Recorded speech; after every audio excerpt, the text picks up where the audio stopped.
You have been watching Training for Freedom here on PBS Western Reserve.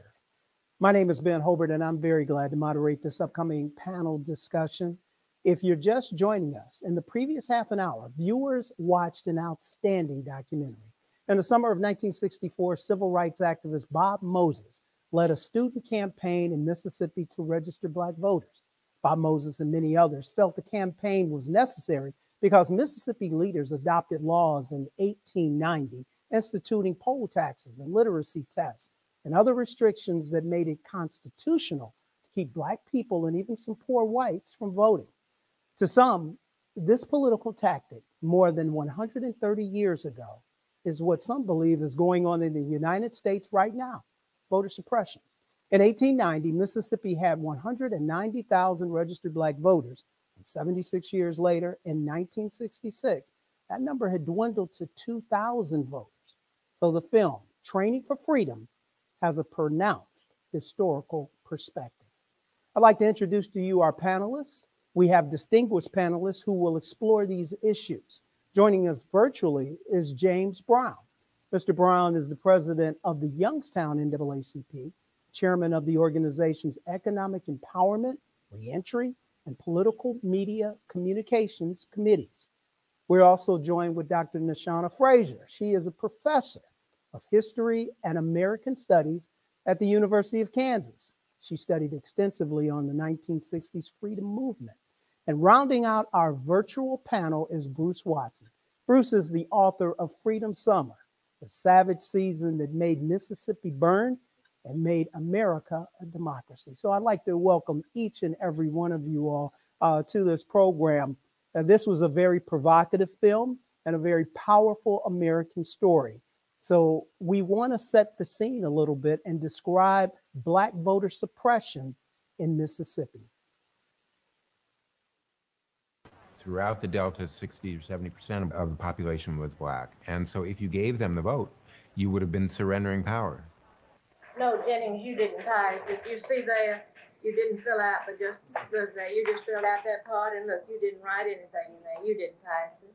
You have to fill it out complete before you pass. So the idea of disenfranchising Blacks went all the way back to Reconstruction, where Blacks were given the vote by federal law. And what happened was you had your first Black congressman ever. You had several city councils and town councils controlled by Blacks. And when the federal troops left, the era of Jim Crow began. By the 1890s, Mississippi enacted all of these various laws about interpreting the Constitution and poll taxes, et cetera, that just decimated, just stripped the Black vote away. By 1963, Bob Moses and SNCC, they were doing what they could to get people to realize that they could come down to the courthouse and register. But they were having a tremendously difficult time. Moses' car was shot into. One guy took the bullets in the neck, the driver. They sicked dogs on them and dragged people to jail, singing and chanting and things like that. And it was starting to look like this wasn't going to really make any progress for a long time. All right, now we want to unpack the efforts that we just saw what took place in 1964, and we're going to start off with Dr. Frazier in just a second. We want to know what it means now, 58 years later. So Dr. Frazier, your dad was a part of the NAACP in Mississippi, and when you look at Training for Freedom, what strikes you most about what you just got to watching? Well, I think perhaps one of the most powerful elements of the film is to look at what it took to engage in voter registration and to challenge the segregation system in Mississippi. A lot of people, they sort of think about the civil rights movement as a process where people would protest and march, and you'd have a somewhat of a framework similar to the March on Washington. People gather, but there's no violence. What the film demonstrates is that it took a lot for individuals to go down to a state where violence was the norm. That was the way they controlled and maintained political power. And I think also that it's a testament, right, to the people who were involved in the movement, is a testament to what they were prepared to face in an effort to obtain the vote. You know what? I want to bring Bruce in on that. I thank you for your comments. I want to bring Bruce in on this because, Bruce, you wrote the book, I just really want to know if you could share with us what compelled you to do this. Why did you want to write the book and capture what took place with SNCC and the rest of the movement? I've always been drawn to hinges in American history when people really took the ideals of America that was founded upon, allegedly founded upon sometimes, very seriously. And this was one where it seemed very clear, as one of the volunteers that I interviewed said, this was very clear who was on, where right and wrong stood. I met Bob Moses in 1994. I was doing a story on his algebra project. He took me up through the Delta one afternoon. Absolutely unbelievable to me, traveling through the Mississippi Delta with Bob Moses, pointing out this and that. I never forgot it. I began researching into Freedom Summer, which happened when I was 11.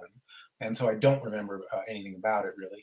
And began to research it and found what a remarkable and awe-inspiring story it was. Not just the three murders that everybody focuses on, but the endurance, the courage, the persistence, the sheer guts that it took, not just to register people, but just to teach in a freedom school when there were bomb threats, things like that.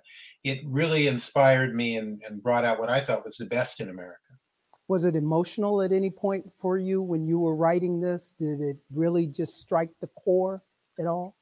I went to Mississippi many times, and in the process of research, and I I don't know if you call it an emotional, but I rolled the windows down in the car and I sweated it out like people did, because there was no air conditioning, there was no nothing, and obviously I was not facing any violence, but nonetheless, you could still sense in a dark Mississippi night, even now, you can sense the fear. You can sense the fear that would have been felt by volunteers and, of course, by generations, centuries of Black people in Mississippi. There is something about it that touches you to the quick, and to that extent, I did feel very emotionally involved. All righty. Well, let's bring President Brown, Youngstown chapter of the NAACP, involved in this conversation.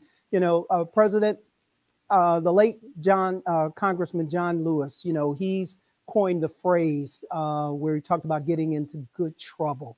The meaning of that phrase, basically good trouble, what we're trying to do is you go through protests, but you're trying to achieve something that redeems the soul and the consciousness of America. When you hear the phrase, you know, good trouble, and know what you try to do every day as the president of NAACP, how do those two thought processes collide? How do they work together?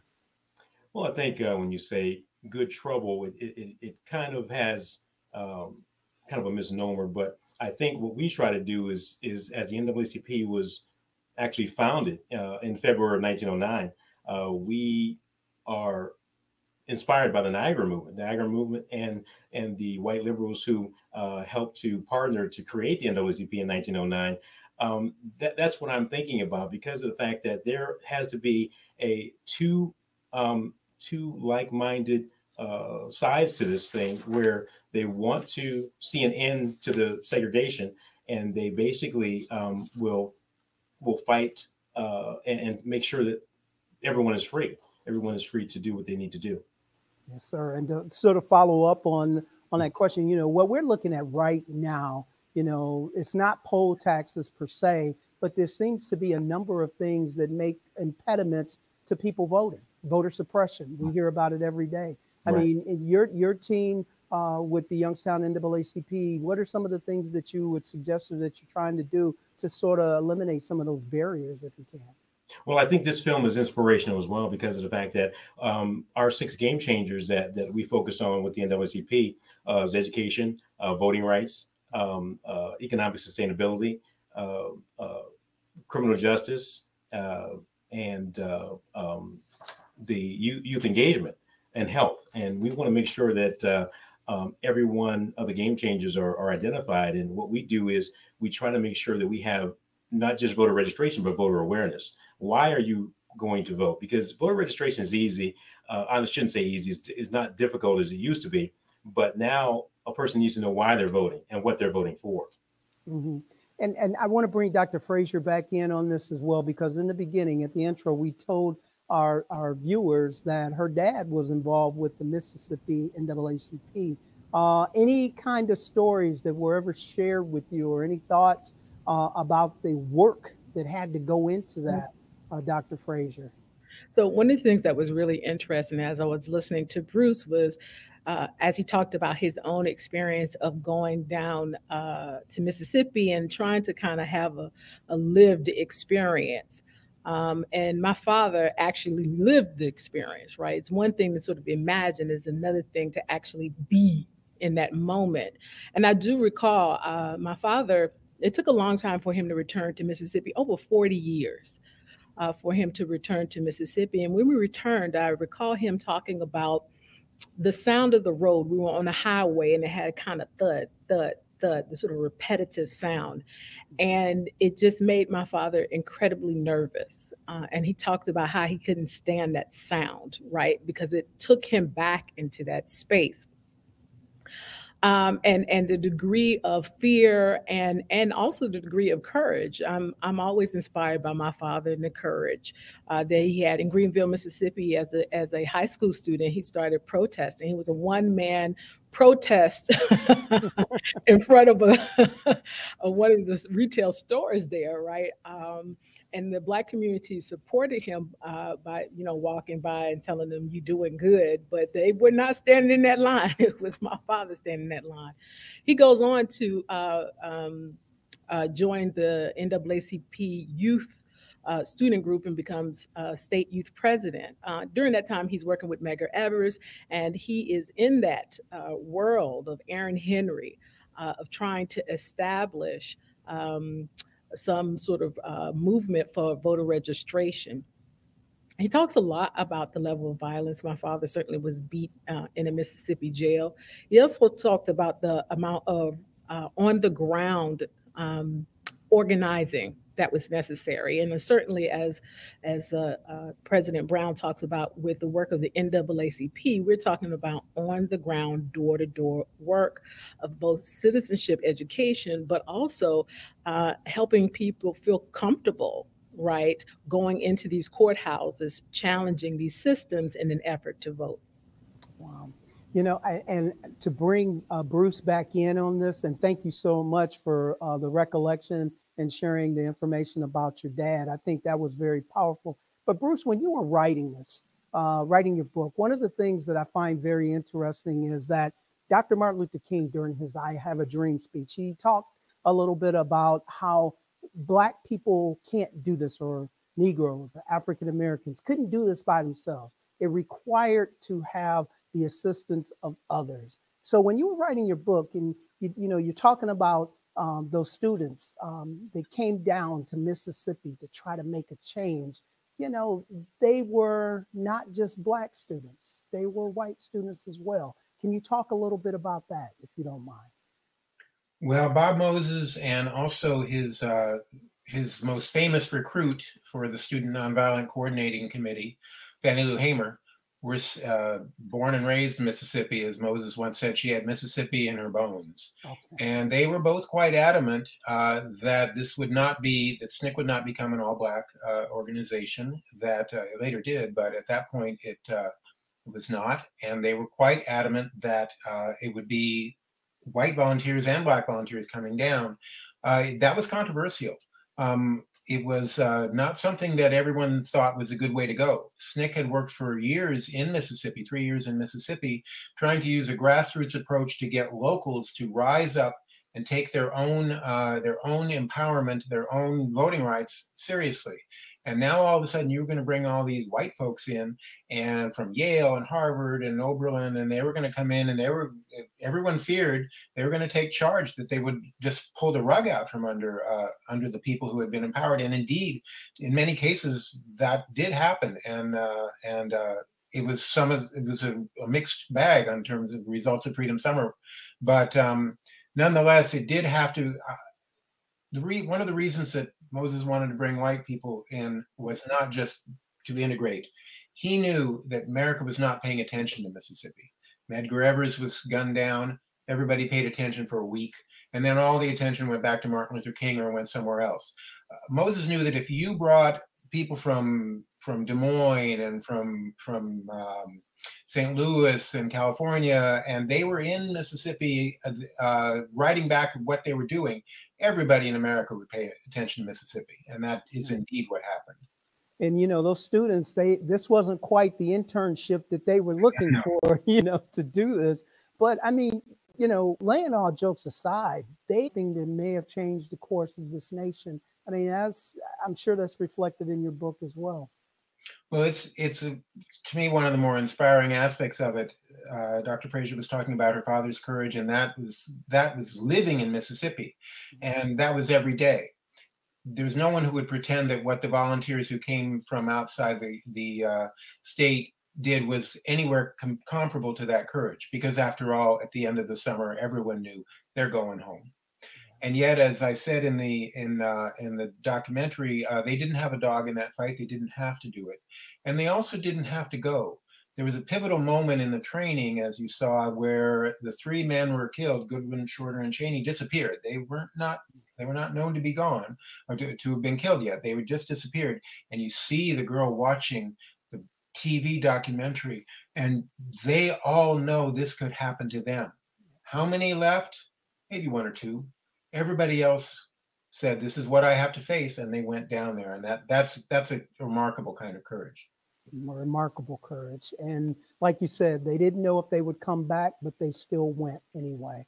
And that speaks volumes. I want to bring in President Brown real quick, because right now here in the state of Ohio, and we probably see it across the country as well. But let's talk about the Ohio Supreme Court. They struck down the Republican-drawn state legislature maps, relative to voting here in Ohio. I mean, very powerful situation of what organizations like the NAACP are trying to do to make sure that those maps are redrawn and drawn correctly. This is the second time that this has happened. Would you like to weigh in on that, sir, just to say a little bit about what the NAACP, their position, and what you're trying to do to make sure that they get this right? Well, our position is basically to have a map that's drawn that is fair and equitable. Just as the author, Mr. Watson, has said before, when they created the SNCC had invited those folks down to Mississippi, that was a powerful strategy. So our strategy basically is to stay on top of how these maps are drawn. And as you said before, it was drawn against the Supreme Court's wishes, not once, but twice. And so what we're doing now is to basically bring attention to those individuals who continue to promote an inaccurate map and to continue to have a map that is intentionally discriminatory. Yeah, and there's going to be a lot more discussion and conversation about that, I'm sure, and groups like the NAACP will be watching very closely. Yes. Women voters and all the same. There's another issue, and I want to bring Dr. Fraser in on this one since she's an educator. But when we start talking about the critical race theory, and I was reading something the other day that educators, I think the University of Texas, they're concerned. They've even adopted a resolution when it comes to critical race, because it doesn't give professors, educators, the opportunity to be able to share the history of what took place in our country. So I want to give you a swing at that. Dr. Fraser, what do you think about it? So I'm actually going to go back a little bit to your first question to Bruce, because I do think it's important to contextualize Freedom Summer as part of a kind of long arc. From beginning, right, early 1960s, there's a focus on voter registration. You get the formation of 1962 of the Council of Federated Organizations. And the reason I'm mentioning this is that there were a number of organizations that were involved in attempting to do work of voter registration, from Congress of Racial Equality, Delta Ministry, which ends up collaborating with SNCC, and certainly the NAACP. I think it's also important to understand that SNCC itself is undergoing its own internal transformation. So part of the tension about white students coming into that space has to do with the ways in which they're trying to empower the community, right? And I'm hinting at that language in particular because Stokely Carmichael, who's one of the persons doing training during Freedom Summer, comes to embrace Black power But in part, he starts off beginning to question some of the very foundations of SNCC, including it being an integration or open organization racially, and its attachment to nonviolence. And I think that when it comes to critical race theory, I think that part of it has to do with the ways in which conversations about race challenge our fundamental sense of ourselves as a nation state.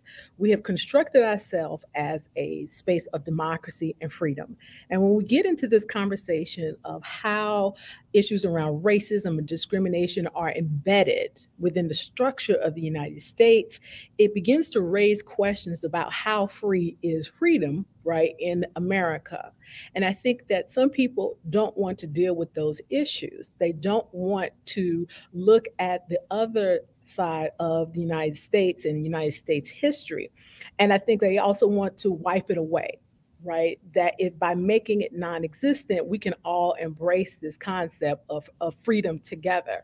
And of course, that flies in the face of the history of many people who are in the United States, whether it be African Americans, indigenous people, Chicanos, Asian Americans. So critical race theory is not about sort of this whole question about inclusion of race or making white people uncomfortable in the classroom. It's about a confrontation with the self. And the United States is having difficulty with that confrontation of self. Yes. And there has to be a discussion, because if you sweep it under the rug, if you pretend like it never existed, you cannot grow. And our nation should be one that try to grow, try to become better.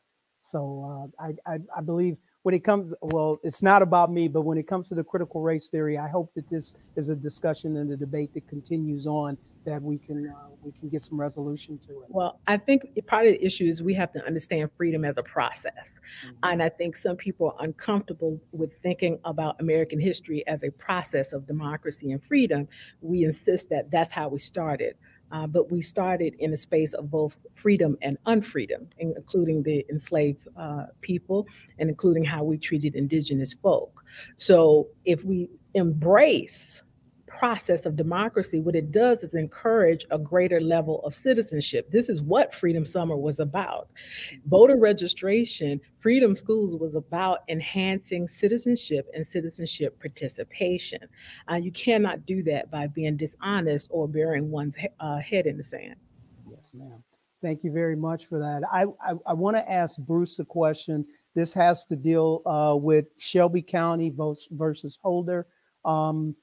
Is there something that you are working on right now, or your observations relative to this, the significance of this court case?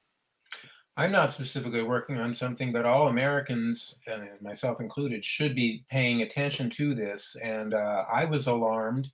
Part of my book ends with what followed Freedom Summer, and one of the more inspiring offshoots of it was the Voting Rights Act in 1965, which changed, really did as much as anything to change the course of, to make America a democracy. As I said in my subtitle, you cannot call yourself a democracy if only 7% of Black people in Mississippi can vote.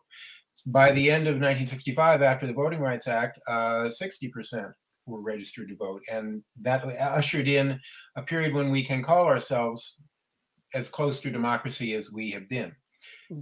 And the Voting Rights Act was renewed and challenged in the Supreme Court and upheld to the broadest possible interpretation of the law, the Warren Court said, before the 60s were even over. And it was renewed again. And then in 2013, this case came up, and Chief Justice John Roberts, writing for the majority, said, times have changed, basically, I'm summarizing, but times have changed. We don't need this anymore. It only governs certain states. It only governs certain southern states that had abused the 15th Amendment, and we don't need that anymore. They're not doing that. Well, in fact, what we needed was a Voting Rights Act for 50 states, because what we see across the board is, in the wake of Shelby versus Holder, what we see is just an unleashing of all of this pent-up effort to suppress the Black vote, and it's going on. It makes headlines all the time now, and it was naive, how sweet to think we didn't need it anymore. Well, that was just totally naive, and more worse than naive. It was, let's face it, rather cynical. And so, yes, I'm watching, everybody should be watching and doing everything we can to bring out the vote. I love what President Brown said about voter awareness as well as voter registration, not just I can vote now, but why. And my fondest hope is, in addition to all of this, that the suppression efforts will simply do what they did in 2020 and bring out even more people who, nothing looks more important than voting when you're told you can't vote. And or they put this barrier, that barrier in front of you. It will stop too many people, but it will also inspire others. And that's my most fervent hope, because I never thought I'd live to see the Voting Rights Act repealed or overridden. I know. We gotta. There's a phrase that I caution to say that young people use, but stay woke. But I think we have to stay woke at this particular point. Yeah, absolutely. And Bruce, Dr. Frazier, President Brown, we've had a wonderful, an outstanding discussion here. We've talked about a number of things, but unfortunately, as they used to say in broadcasting, the old clock on the wall is telling us that we're going to have to wind this thing down, but we have really had an insightful commentary from you all, and we watched a very insightful documentary. We've heard the idealistic college students and these activists who came together in 1964 on a mission, as you all discussed, to try to achieve quality. So Dr. Frazier, Mr. Watson, Mr. Brown, like I mentioned before, we could speak about this forever. But what we want to do at this particular point, and what we're going to do is we're going to let ladies go first. We just want you to leave the audience with a pearl of wisdom, if you could. Dr. Frazier, what's something that you would say should be a call of action or something that someone should do? Well, I'm going to say two things. One, I think it's important we understand that voting rights is not just something that impacted African Americans. Voting Rights Act set the stage for Indigenous and Chicano communities as well in terms of access to the vote. So when you see these voter ID laws, they are hitting across the board, impacting African American, Chicano, Indigenous people. This is why you want to, look at the work of people like Stacey Abrams. She has her Fair Fight playbook looking at voter registration, voter education on the ground, and kind of door-to-door process. There is a way to stymie this effort to engage in disenfranchisement, but we have got to pull ourselves up. We have to pull from the spirit of Freedom Summer, and we have to act, and we have to do it right now. All righty, thank you. All right, President Brown, we're going to go to you. Give you 30 seconds, sir. Can you weigh in with us? Well, Frederick Douglass once said, if there is no struggle, there is no progress. And I think training for freedom is such an important way to identify how to move forward and to continue that progress. I think that in our unit, I hope that we would try to enlighten some of our young folks to make sure that they know the past in order to progress and move forward for the future. Outstanding, sir. And all righty, Bruce, you have the final word, sir. If I could sing, I would, because there's an old song, one of the many inspiring freedom songs said, freedom is a constant struggle. And that is the lesson I think this shows us. Nothing boils my blood more than seeing people throw the vote away, not vote. There are people, as we saw in Freedom Summer, who risked their lives, some who gave their lives for this franchise. And you simply have to get out and vote. That is the final word. All righty, and thank you so much for your final word. And we want to thank each of our panelists for their insight on this discussion. We want to thank you so much for your reflection and your insight.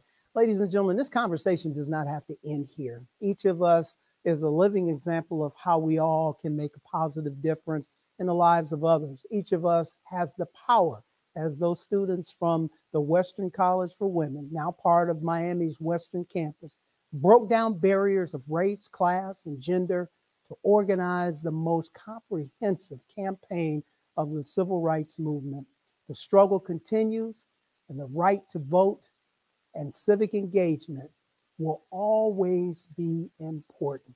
So carry this newfound knowledge into the barbershop, classroom, community meetings, even contact your elected officials if you can. And as John Lewis said, we have to get into good trouble. good trouble to redeem the soul and consciousness of America. It's been a pleasure to be with you. My name is Ben Hobart. Thank you for watching and have yourself a very good day.